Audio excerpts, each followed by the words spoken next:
So according to the different lectures, now we concluded the first part of the lecture, so which was the lecture 1, and in the afternoon I will upload the recordings of this movie, and then we are going to examine in more detail the recursive system identification method using the second sets of slides, which is called SIDA lecture. So you can download it from here.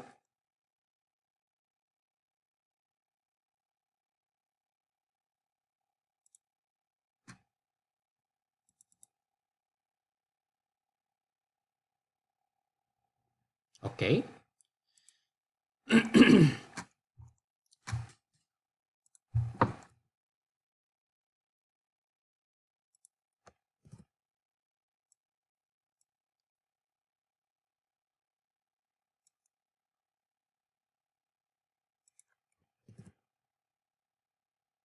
Okay, so this lecture is devoted to the, as we already mentioned, non-recursive. So it means that they are offline. Offline means that you acquire, so according to, if you remember the iterative structure, you acquire your data and then you start to perform system identification. You see, so it's why it's called, excuse me, offline procedure. Online means that all these methods are working online, so while you are acquiring the data. For this phase, you are offline, so again, you acquire the data and then you apply your system identification approaches.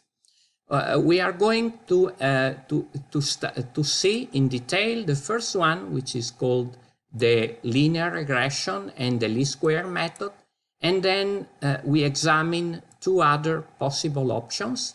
The second one is more general, but is also more complicated, because we will see that the prediction error method is implemented through a numerical optimization. So it requires a numerical optimization, which in some cases can be time consuming. And so it normally provides, we will see later, that it provides the best results, but is also more computationally expensive rather than the simplest least square method. And then we have a possible option in order to simplify this approach and to use what we call the instrumental variable method. All these approaches are implemented in our system identification toolbox, so it's why I'm mentioning these identification approaches. So we start with the least square method. So the least square method is a procedure which is used with the linear regression. Is very known in the literature, which is called the least square method. We will see the properties a little bit, because it's important to understand if it can be, which properties can have your estimations. And we will go to we will have the concept of the blue. Blue means best linear unbiased estimator. So we can understand, so it's just like a consideration of a theoretical result in which condition your estimation is the best one that you can provide. It's not really useful in practice, because normally the conditions that are valid for that, or are assumed for obtaining the best estimation, are valid in practice. So is only a theoretical concept, but can be used to understand the properties of your estimations. And then we will examine a little bit also we will consider some computational aspects. So the concept of the linear regression is very important because is the basic of a system identification procedure. So as you remember, the system identification consists of the collection of the data, choose a model class, and then find the best model in the model class, and then the validation. So now we assume that we are choosing, we have already chosen the model class, and then we need to find the best model in the class. So we are now in this lecture we are considering linear regression models. So what does a linear regression model means? That is a model that is linear, its parameters are linear variables. It represents the simplest parametric model, is computationally simple, is simple to implement if you are, for example, considering your final implementation on a microcontroller or a microcomputer with limited resources, for example, a very limited memory, or also depending on the speed of your micro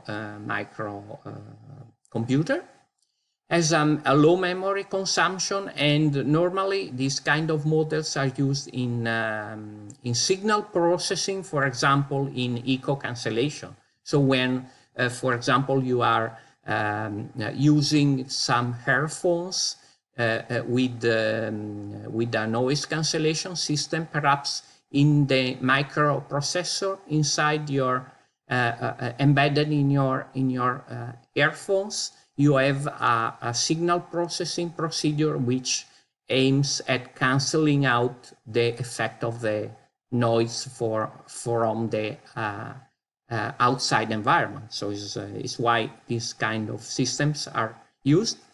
The method dates back to the work of Gauss in 1809, which was proposed by Gauss for making a prediction of the orbits of the planets, and it represented the starting point of system identification. So let's come to a little bit on the mathematics of these models. So the model structure, which is called calligraphic PEM, is represented by this, is a very simple structure. So the model output, which is indicated by ym, is equal to this vector phi of transposed of t and theta. So theta is the unknown parameter vector. T is the number, is a variable which represents the number of the samples, so from 1 to n, capital N. So capital N is the total number of samples. So ym is the model output. Phi is, as you can see here, is a column vector, which is a vector which contains your output, which are known. And theta is a row vector, which represent the unknown quantities. It's something that needs to be estimated. So normally the vector phi is called a regression variable, or more simply regressors, and the vector is known as parameter vector. So this structure, this equation, which is a discrete time, is a difference equation, can be represented in a more compact way when it's written from 1 to capital N. If you collect these equations as in vector and matrices, you obtain this more compact representation. So you have a vector ym, which is a vector which with all the outputs, a matrix phi which contains all the rows vector phi, and then you have your unknown vector theta. So you have this this collection of vectors. And then, so the problem of the least square is described by this in this slide. So the problem means that you need to find, so given this equation, you need to find an estimate for theta given your inputs, which are represented by these matrices. So given y1, y2, y in capital N, and phi1, phi2, phi capital N, in order to provide your, let's say, best estimation for this vector. So the solution can be obtained by introducing what we call equation error. So it's quite important, this definition, equation error. What is the equation error? It's very normally the equation error is indicated by this quantity, this variable epsilon. It depends, of course, on the time, and is defined as difference. Pay attention, because it's quite important. Y, which represent the real measurement. So you have the reality, let's say real. So the real, let's say the real environment, and your model.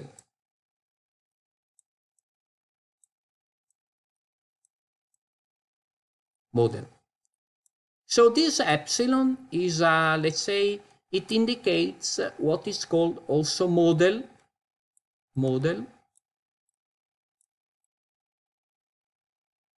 reality,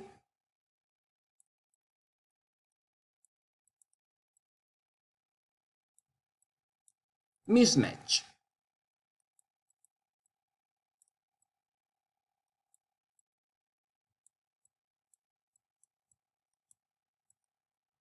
Mismatch is very important, because it represents the theory behind the least square.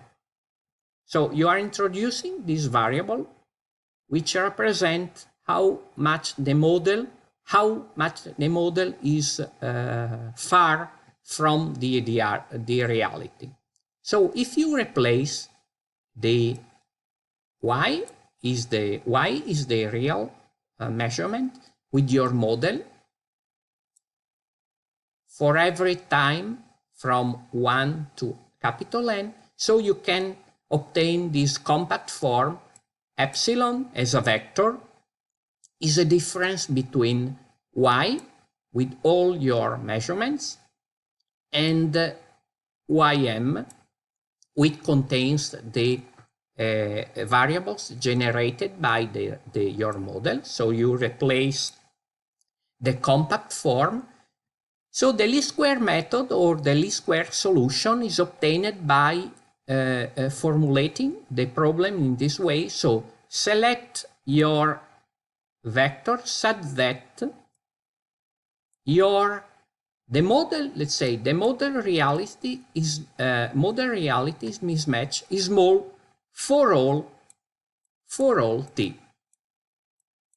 So in every time instant, you need to guarantee that your model provides the best description for your real measurement.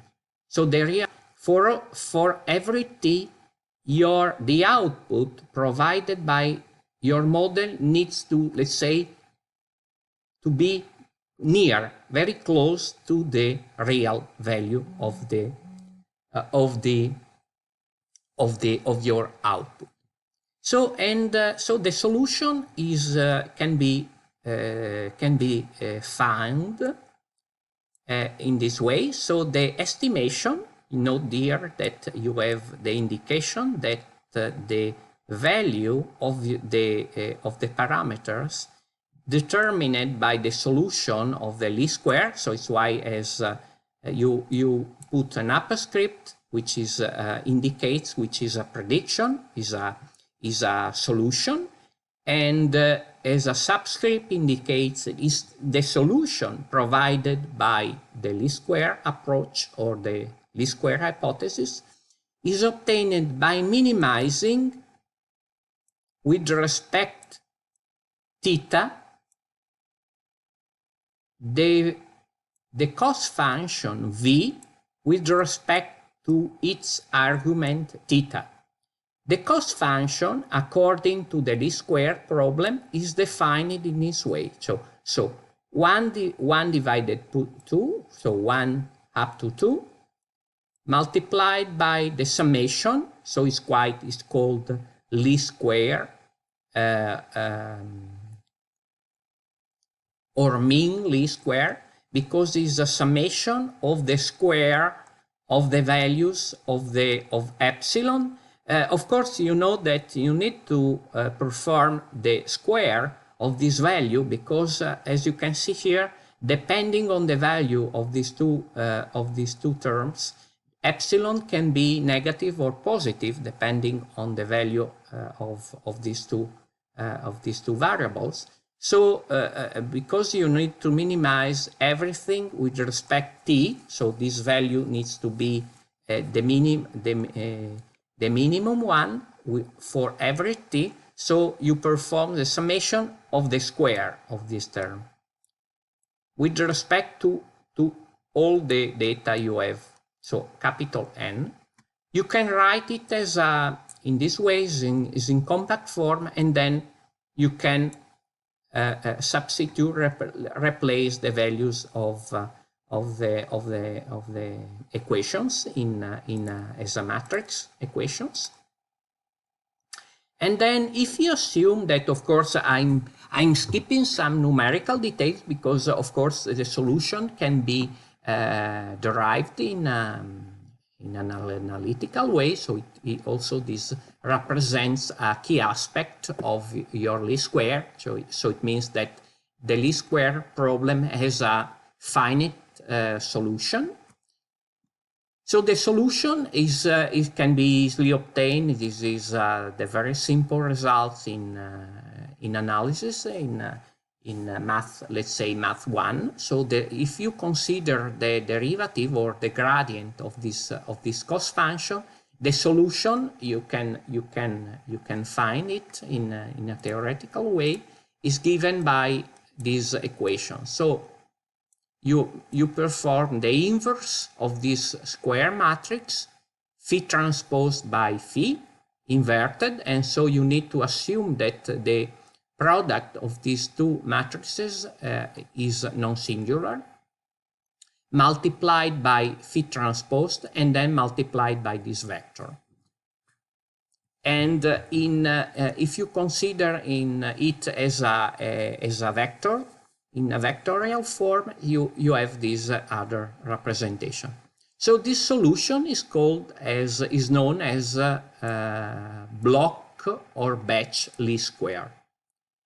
We obtain also is a different solution, which is called weighted. Weighted because perhaps you can decide to introduce a weighting, a penalty, let's say, in your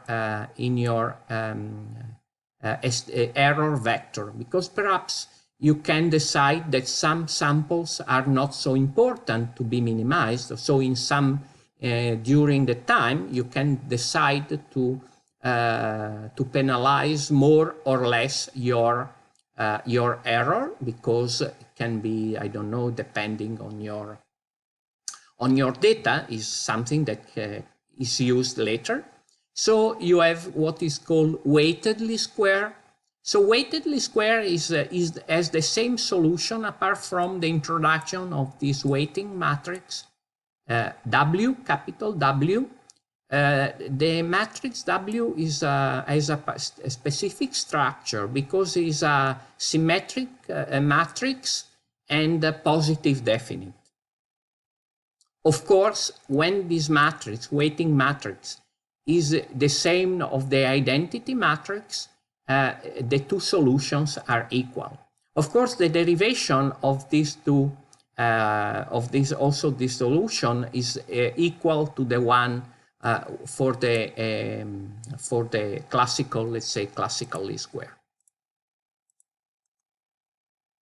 let's analyze before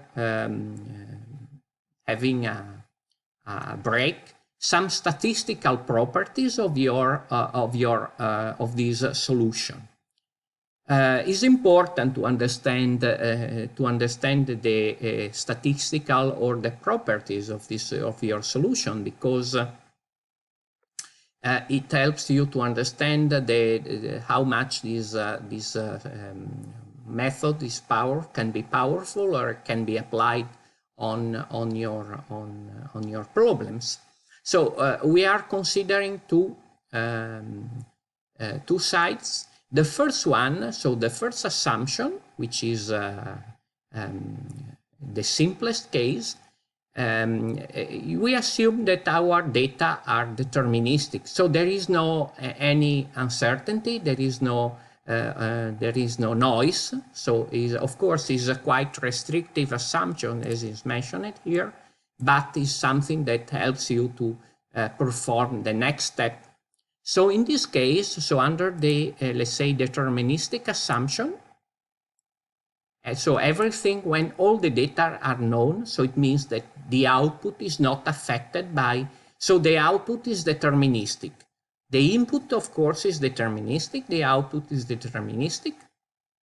Everything is deterministic, there are no stochastic signals. So the system is described in this way. So y is equal to phi transpose by t and theta zero. Theta zero means is the theoretical value of your unknown parameters, because of course in order to understand the statistical properties of your solution, you need to compare a real, something which is called the real solution, let's say, which is called theta zero, real, indicate here real, because normally we are assuming that it's real, but of course in practice there is no real vector, because the reality is not really described by this model, but it's something that we are assuming in order to describe the reality. So we are comparing the real with respect to our solution. So we are performing a comparison between these two variables in order to understand the properties of our solution with respect to the theoretical value of a vector. If exists this vector, so has these properties with respect to its solution, as is written here. In order to, we need to make some assumptions about the generating data. So we are assuming that the generating data are deterministic, and y, the system, so is described by a real model, which is a theoretical model, plus E of t is something that we are introducing in order to derive, as already mentioned, some statistical properties. E is a sequence of random variables with zero mean and standard deviation described by this covariance matrix. So in a compact way, we have this equation, so with the theoretical value, the real value, let's say, plus something which is stochastic, with this with kind of noise, which is zero mean, and a standard deviation, which is described by really a covariance matrix described with the matrix R. Of course, pay attention, because normally the noise is not so general, but in some cases, when the matrix R is equal to a variable lambda squared multiplied by the identity matrix, it means that E is the well-known white noise. So white noise means zero mean and uncorrelated with variance lambda squared. So this is the first assumption. So in the case of white noise, we have this, sorry, I'm canceling out or removing all the marks. So we have these statistical properties results. We obtain that our estimate is called to be unbiased. Unbiased means that the expected value of our estimation has the same value of the real vector. So it represents an important result because it says that if you can obtain this solution, its expected values coincides with the real value of the parameter. Of course, of the real. You don't know the real value, but if you can perform this computation, the expected value of your solution is the same of the real value of the parameter. And then we can also compute the covariance matrix. So the covariance matrix of your estimation represents, as is written here, the error between the solution with respect to the estimated value. So it's something that depends on this. I don't want to enter into the details, but as you can see here, depends the covariance of your solution. As you can see here, is something that depends on the value of the covariance matrix of the noise. So the accuracy of your estimation directly depends on the level of the noise affecting the data. So it's something that says that when your data are very uncertain, also your solution is uncertain. And when you have a white noise, you have that the covariance of your solution, as you can see here, depends on the standard deviation of the covariance, or the covariance, if you want, covariance of your noise, depending on this result. We have one more detail, that when your noise is Gaussian, so it's not only white, but it's Gaussian, it's the probability distribution or density function is represented by a Gaussian function, then also the solution has Gaussian distribution with the same statistical values of your parameter. We have another result, quite important, because we say that your solution, so one characteristic of your solution, which we say that your solution is unbiased. So unbiased means that the expected value is the real value.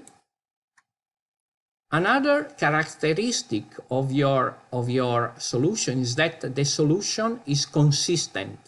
Consistent means that your solution tends to the real value when the number of data tends to infinity. Is another important result. So when you have of course, is something that holds in as an asymptotical result, but when the number of data tends to infinity, your solution goes to the real value of your parameters. So it's something that is very, very important. And not only as expected value. Note that the unbiased property holds for a finite number of data. This is an asymptotic property. So the consistency property holds as an asymptotic result.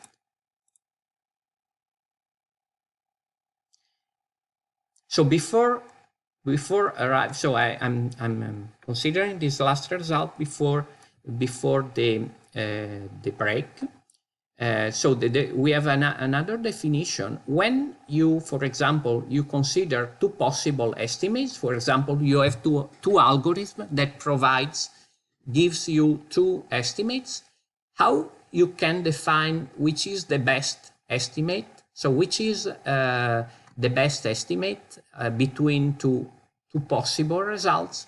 So you can say that one solution, so theta 1, is more efficient. Of course, we are speaking as statistical properties.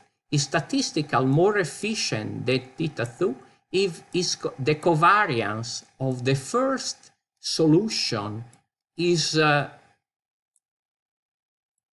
lower or equal than the covariance of the second solution. So this definition allows us to define the concept. To define the concept, of course, is clear, which is the best estimation. So when you are considering the best, it means that the solution with the least covariance. So when you select, it can be possible to it can be demonstrated. Then when you consider the weighting matrix of the weighted least square is equal to the inverse of the covariance matrix of the noise, you have the estimator which is known as blue. So blue means the best linear unbiased estimator, or is also called as Gauss-Markov estimate. Of course, this is a theoretical result because normally matrix R is unknown.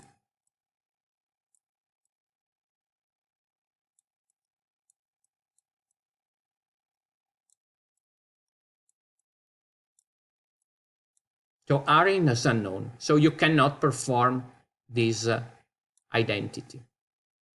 You cannot make a matrix W, capital W, equal to the inverse of R, because R is, if you remember, is the covariance of the noise. Normally the noise on the data is unknown, so you cannot obtain this best linear bias estimate in practice. Of course, if you are generating the data, of course, yes, but it's something that cannot be made in practice. This solution is, or at least this result is because we know the theoretical limit of our estimation, so the accuracy.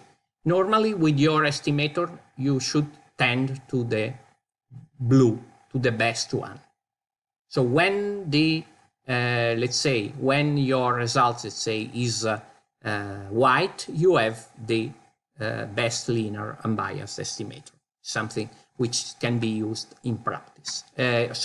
During your experiments, but it's nothing that you can have obtained in practice.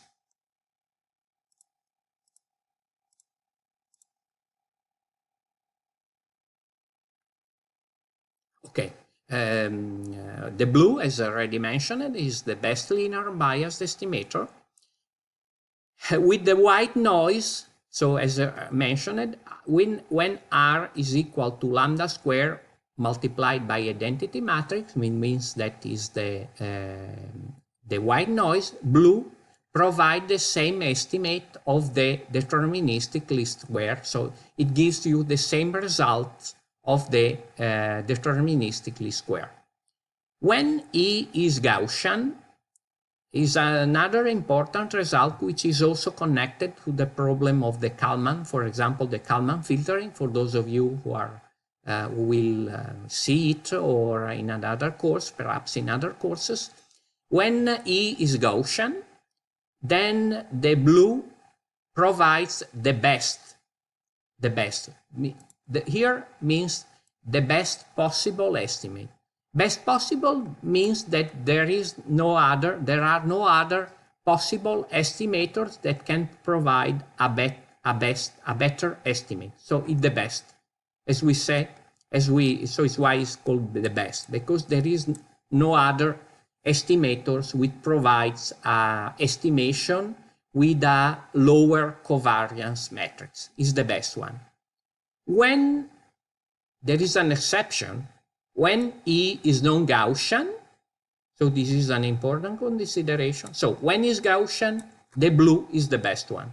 When the noise is not Gaussian, for example, in practice, because normally the noise are not Gaussian, is the Gaussianity assumption is something that is normally assumed by engineer in order to obtain some results. But because in general, the noise is not Gaussian, so there might exist a better estimator which is nonlinear. This is an important consideration. So there is something that can provide you a better estimate, so with a lower covariance, but of course only if the noise is non-Gaussian. A final consideration, blue can be derived also for non-singular R, because we said at the beginning that R is a non-singular matrix. It can be also computed for singular matrices, but is something that we are not considering here.